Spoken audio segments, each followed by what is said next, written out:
In this edition of I Escaped, a mass breakout from death row, the biggest in U.S. history. They were death row inmates. They had nothing to lose by killing us. And 4 escapes in 4 years? No wonder they called him Badness. He would be one of the most dangerous criminals to ever have been on the run. Around the world, over 9 million prisoners are behind bars.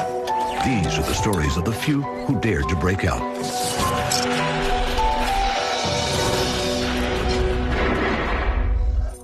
Mecklenburg Correctional Center, Boydton, Virginia, 1984. Claiming to be escape-proof, it holds the worst of the worst, more than 360 of them. It was just waiting for it to explode, tell you the truth. They were rough, tough guys.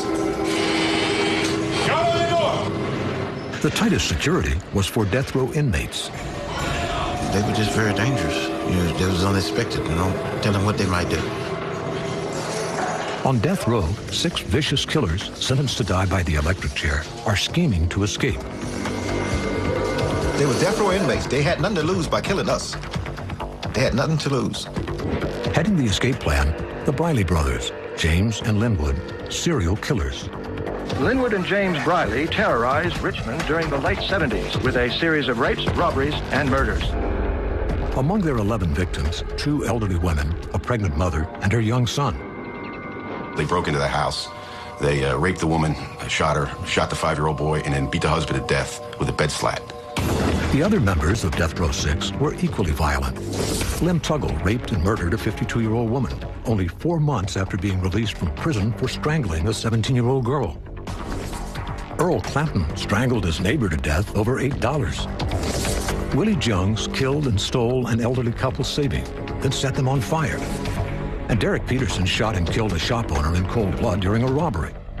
Together, the 6 men watched each guard's every move, noting their routines. They watched us close enough to know who could wear whose uniform. They watched us close enough to figure out who was going to be on duty.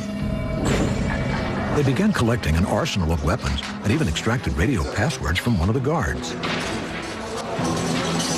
Inmates are some of the most experienced manipulators in the world.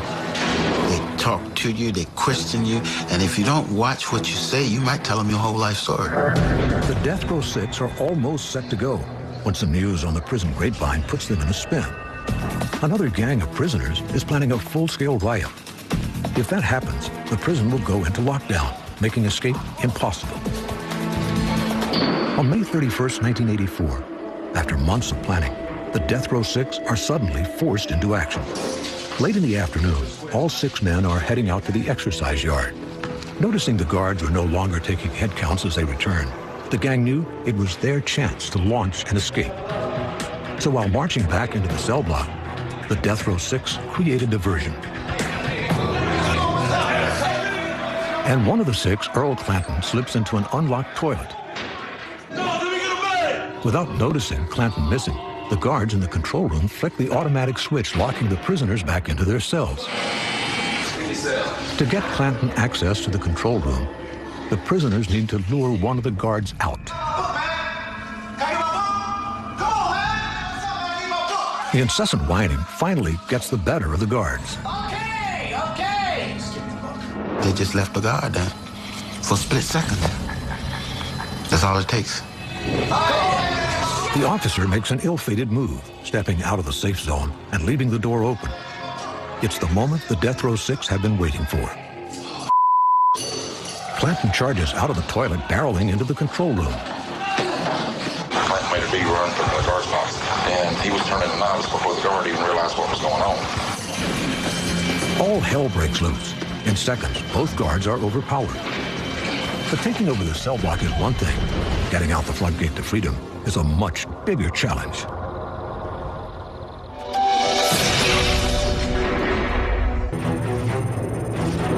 Mecklenburg Prison, Boydton, Virginia, 1984. The Death Row 6, led by the Briley brothers, have just overwhelmed 2 guards in a brazen escape attempt. Officer Milton Crutchfield is first on the scene. In a split second, I hear someone say, "Hey man, don't make a move." I say, "Hey man, you got it." I could feel a knife around my throat. I didn't have no gun or nothing but my billy club, my radio. Officer Ricky Chavis is next. I said, don't hurt me. And Clanton said, we taking this building. We escaped. As other officers run into death row, they're overpowered, stripped of their uniforms, bound, and gagged. It got right rugged there. I was afraid. One of the Brileys told us before they closed the door, if something happens and they don't leave, that he's gonna come back and start killing us.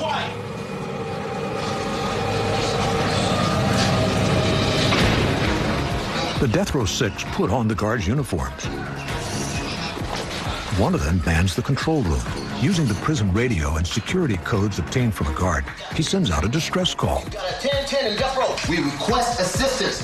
Ready to make their break from the prison, they drag the captain to the control room, threatening to kill him unless he gets the main gate open. Front gate, we've got a bomb scare. I need a van to come to the back gate. It's an emergency, please. The front gate agrees to send a van. The escapees now have a way out if they can reach it without being recognized.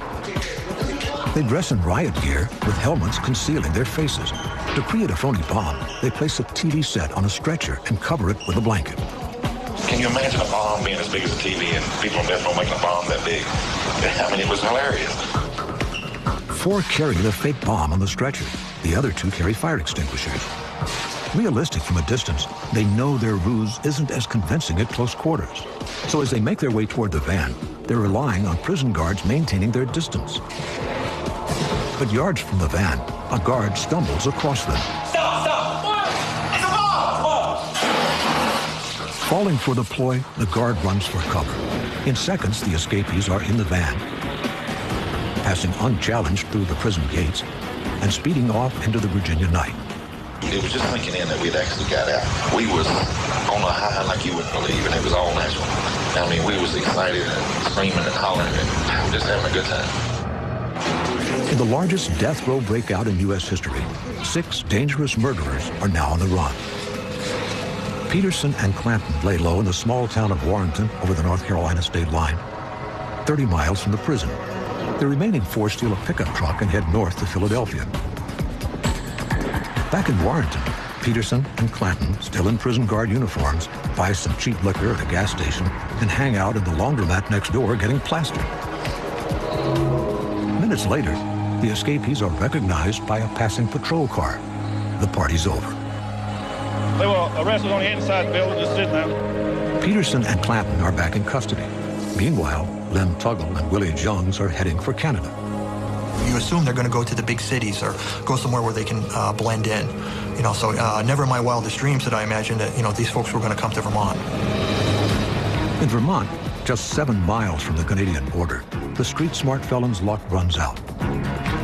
Lost, running out of fuel, and cash, Tuggle heads alone to rob a local souvenir shop. She opened the cash register. I pulled the hunting knife. She just backed away from the cash register. She never said nothing. I never said nothing. I think we was both just scared to death. The shop clerk immediately calls police. You figure nothing will ever happen because nothing does. And then, boom, there you are. Before I could get away, a cop pulled in behind me. And when he did, I knew it was all over there. We then ordered Tuggle out of the truck and down on the ground and, proceeded to take him into custody. At that time, he had a wad of money in his pocket, which, we believe he got from the robbery. He also had a very large butcher knife, probably, 10 or 12 inches long, stuck in his belt. The next morning, realizing his cohort isn't coming back, Jones calls his mother. She convinces him to call it quits. 11 days after escaping, Jones turns himself into police. But the most dangerous duo is still at large, James and Linwood Briley. We were really afraid that they were going to go on another killing spree because, after all, what do they have to lose? The Briley brothers are lying low in Philadelphia. They've taken jobs at a local mechanic shop owned by a friend of their uncle. They would help me with a little bit of work that would come in, but other than that, just mess around with girls and holler at them and sit out front. This Latino neighborhood, Puerto Rican girls in some town look pretty good. But the good times are about to end. Back on death row, the recently captured Lem Tuggle is lapping up his newfound notoriety. I mean, he had a big smile on his face. He acted like he was a big celebrity. With fame going to his head, Tuggle rats on the Briley brothers. The FBI heads straight to Philadelphia. The game was on, as we say in the business. Staking out the Briley's uncle, a heavily armed SWAT team pulls up to the garage. I was the first one out. When I jumped out, James Briley stepped out of the garage. I pointed my pistol at him, thrown him out on the ground, handcuffed him. Linwood is also taken in. The Brileys have been recaptured. Earl Clanton, Derek Peterson, Lem Tuggle, Willie Jones, James Briley, and his brother Linwood were all put to death in the electric chair. They were bad men, evil men, yes. And they got what they deserved, in my opinion. Strapped to the chair, Linwood Briley simply smiled and said, "I had my 19 days. I couldn't take that away." Coming up next, an inmate turns a trip to the hospital into the perfect escape.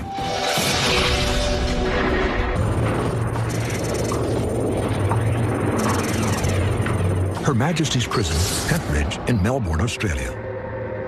Inside, 1,500 hardened criminals.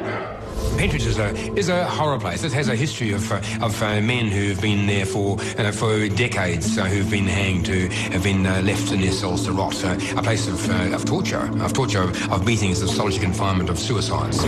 Inside its walls, 23-year-old Christopher Dean Bentz, awaiting trial for armed robbery. A career criminal and a serial escapee, his nickname, Badness, was well and truly deserved. Some people try and work out a way to beat the system, to, play the horses or cards or whatever, I try and work my way to beat the system and escape.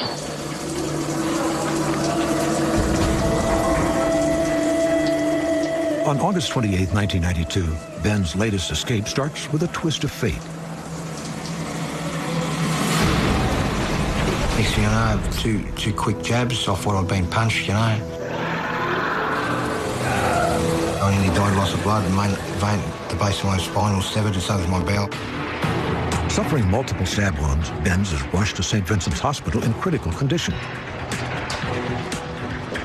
He's placed in a high-security ward. Armed guards are posted, keeping watch 24/7. Fighting for his life, it would seem there is little chance for escape. But authorities had yet to learn, never underestimate Benz. 10 days later, sometime between 8 and 9 p.m. on Tuesday, September 8th, Benz has a visitor. The story is that a female visitor smuggled in a firearm, handgun, believed to be hidden in the boot on an ankle. When the guard near his bed turns his back for a second, Benz makes his move. He pointed the handgun at the back of the guard's head.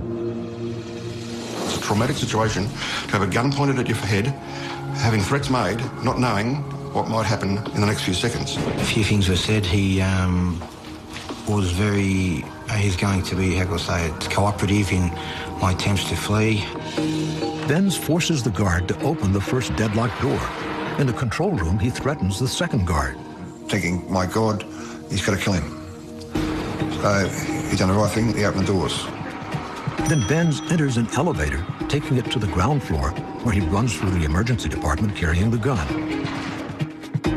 Wearing only a hospital gown, Benz runs out of the building, vanishing into the night. Discovery.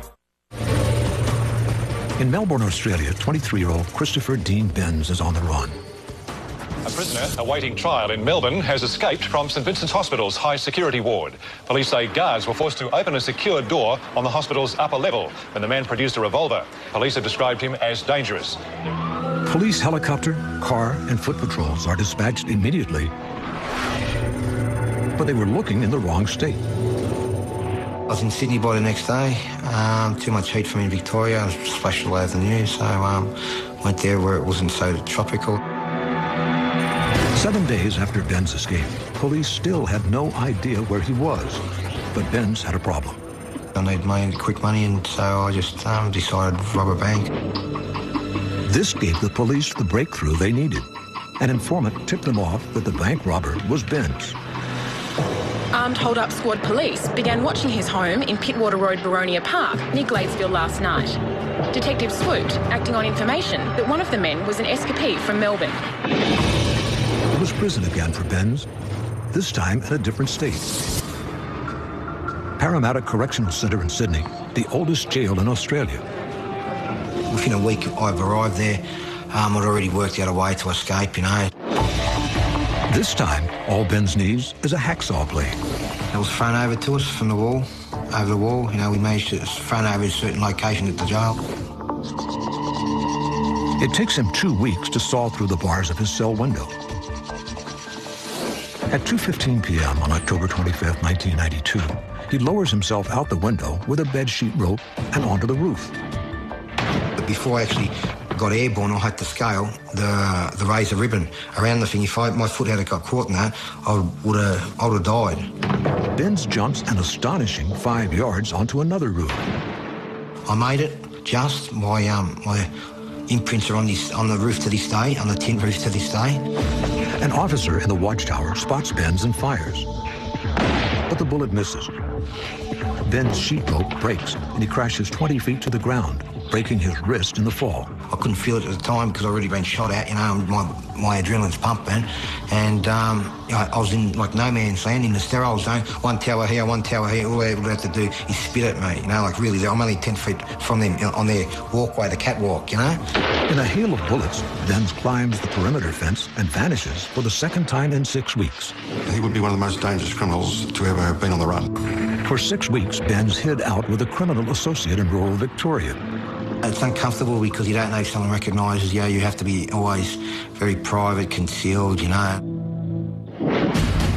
Then on December 5th at 8:50 p.m., police pulled over a van driven by Benz's friend, Edward Jockey Smith.